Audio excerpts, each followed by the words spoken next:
Hello po, I'm Aldel Cuellar, assigned as OIC Section Head in Rizal Service Area. So the talk po kanina, a while ago, is very impactful po para sa akin. Kasi as an OIC po, nakaka-start lang. And sobrang fresh po lahat ng leadership sa akin. Nag-take notes po ako pero not all po na-take note ko. Pero yung mga good points or yung mga talk points po na note ko is yung I want to be a good leader.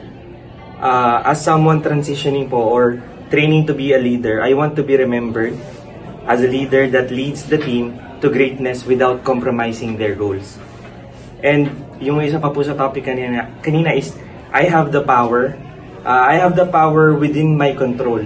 So isa po yung sa naging memorable sa akin because may nabasa po ako na book or somewhere na you cannot adjust the winds, but you can adjust your sails.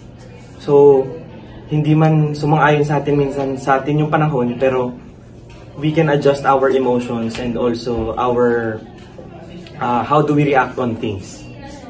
And also, yun nga po yung mga unique strengths like stop comparing. For me, lahat po ng napag-usapan kanina is very impactful, especially for us na OIC and magsa-start pa lang po sa journey as a leader. So, very thankful po sa ESBO, sa Manila Water for inviting Miss Tony para dito sa leadership kick-off. Thank you po.